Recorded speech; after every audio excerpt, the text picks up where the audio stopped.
Alright, we're going to make a shank keg here. I'll explain what it's for in a little bit. Alright, so we've got ourselves a little carb cat, the pet bottle, some yeast, some bloody nutrient, fermate O, and some sugar. So let's get this in the bottle and we'll give it a shake and we'll go from there. Alright, let's chuck some sugar in first. We'll just make it up as we go.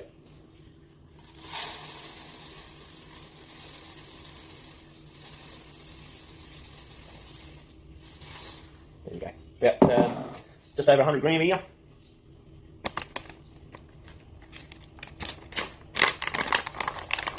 Chuck some crusty old yeast nutrient in. Don't try a teaspoon, but let's do this. That'll do it. That's just to help the yeast do their job. Red yeast, top shelf. We'll use this stuff in there too. Don't have much left, so we'll use the rest. That was about 10 gram all up. Alright, chuck some water in. We're just going to fill it up a little way, not too much. About a third of the size of the vessel. 1, 2, 3. There we go. Yeah. Alright, take the crap out of it.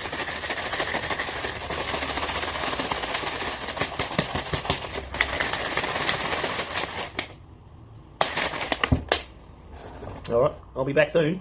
What I'm going to do, I'll give it a bit more of a shake. Then, what I want to do is push all the air out of here, so we take all the oxygen out of it. I don't want to be pushing any O2 into what I want to carbonate. So, after I've dissolved it all, which is not happening really, because it's pretty cold, but I'm just shake it like a bloody owes me some money or something. And then, we're just going to push all the air out, as much air as we can. Like so, right? There you go, she's pretty squishy. A little bit of air, not much. Alright, so once this starts going, I'm going to let this pressurise and then we'll hook it to the keg outside. I'll take you out there to show you what it looks like. Alright, so here we are. This beer's finished fermenting. It's sort of my version of cold crashing. About 10 degrees. And what we're going to do, we're going to try to carbonate this here. So it's at about, what's that, 7 psi. So we'll wait for that shank keg to pressurise up, and then I'll hook it to this with a bloody gas to gas line, and we'll see how we go. Here we go. This is just a couple of minutes later, and as you see, she's already on the way up. See? Here we go, here we go. Fermentation. Don't mind that one. Alright. Alright. See how this goes. We've got 15 psi in this fella here now. Chuck the funding valve on to show you. Oh, just under. So more than what's in the pigmenter.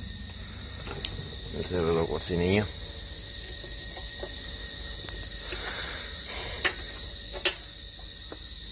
Got just under 10, so less pressure. This is the theory.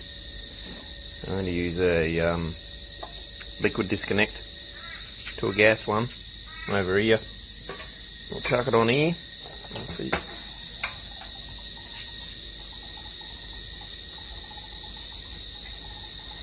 With the pressure going in.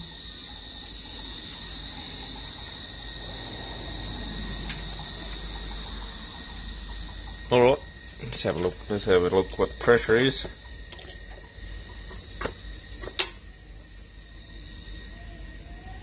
It's going up a tiny bit. Alright. See where we're at tomorrow. Cool. Alright, this is what it looks like here.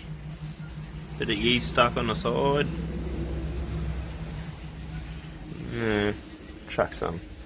chuck this on here, have a look. There you go, 14 psi. I'll leave it like this for a couple of days and then we'll have a beer and have a look. Cheers. G'day, how are we all going? Alright, we're going to have a crack at seeing how this bloody shank keg went. Alright, so looks like the pressure dropped just a little bit. We've got more, I'd say there's 14 psi still in the keg manta there, sitting at 10 degrees. Probably can drop it a bit lower with the glycol temperature, but that is what it is. Hey, I tried to bloody carbonate some more bloody make some more carbonation here. So I decanted half this bottle off and then put another, I reckon, probably 200 grams of sugar in there. So as you can see, doing it again on the same yeast doesn't work. That didn't fire at all, as you can see. I think what it is, just the alcohol content in there is too high still, so the bread yeast wasn't able to do any fermentation. So it's just sugary liquid there. Anyway, what I'm going to do, I've got this bloody little picnic tap here. Got some glasses, and we're gonna get some of this bloody beer in a glass and have a look how it went, eh? Alright, so I've got this bloody beer line attached. I put one of these little adapters in here. Have a look at this. They're pretty good for joining one line to the other or flushing out lines. Anyway, we'll have a crack at getting some beer in the glass here. I've got 2 glasses. I've sort of got to do this free-hand. Oh, yep, not too bad.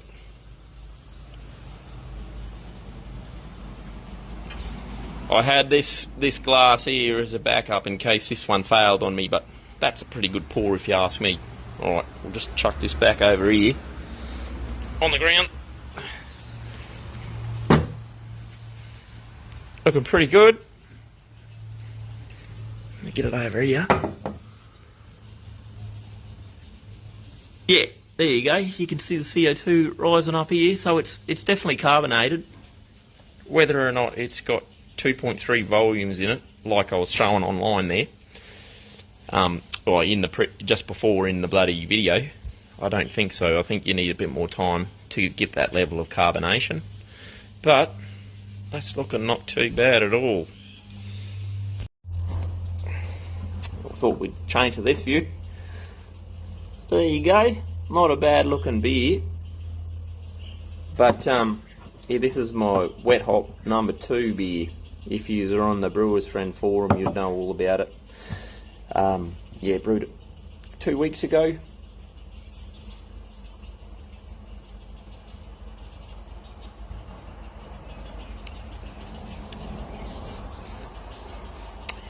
Anyway, yeah, it's bloody she's thinner than I wanted this one. I used some bloody amyloglucoside or glucoamylase enzyme to convert a little bit of more of them unfermentable starches to sugars, and it looks like I overdid it a little bit because it finished at 1.003, so not what I was intending. It's got a touch of sulphur on the nose, which will go given time, but nowhere near as hoppy or aromatic as the last hop beer that I did, so that's a little bit of a disappointment there. But I think I might be able to rectify that with a I'm thinking about doing a bit of a hop tea type thing, and then pushing that into the keg once it's all finished up. Anyway, I thought I'd share that with you. Yeah, that it's such a small bottle, this here PET bottle.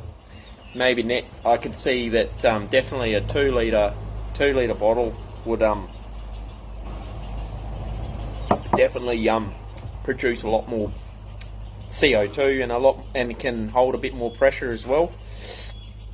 But price wise, I use probably, I reckon, 10-20 cents worth of sugar in it, bit of bread yeast. So yeah, it's handy for, let's say, my style brewing where you partially spun your fermentation, but it maybe end up like in my situation here, bloody 8 psi, and you want to just bump it up a little bit more to semi-carbonate it before pushing it over into the receiving keg.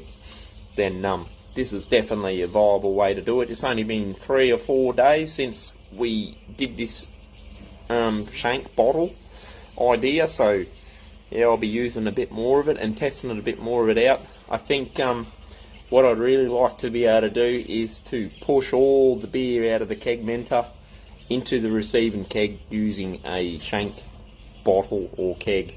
I think a keg's definitely more appropriate for the sheer volume of 22 litres to push all that out. You're going to need a lot of head pressure on it for sure. So yeah, might try that out. If I got a spare keg hanging around the brewery here, we'll definitely give that a go and give you a bit of entertainment. Maybe you want to try this out yourselves at home. Let me know. Add a comment. Let me know if you've tried this style of stuff before, whether it's worked for you, anything that maybe I could do differently. I heard online today that these suckers can sure hold a fair bit of pressure, up to 4 bar, so yeah, there's no risk of really blowing it up. Even if I did, I wouldn't be around it when it happens.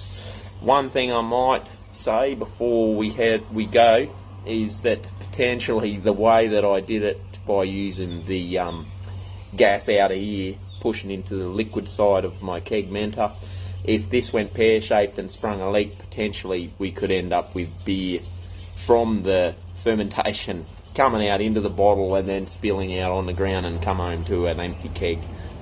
No carbonation, so gas to gas would be better. But yeah, it is what it is.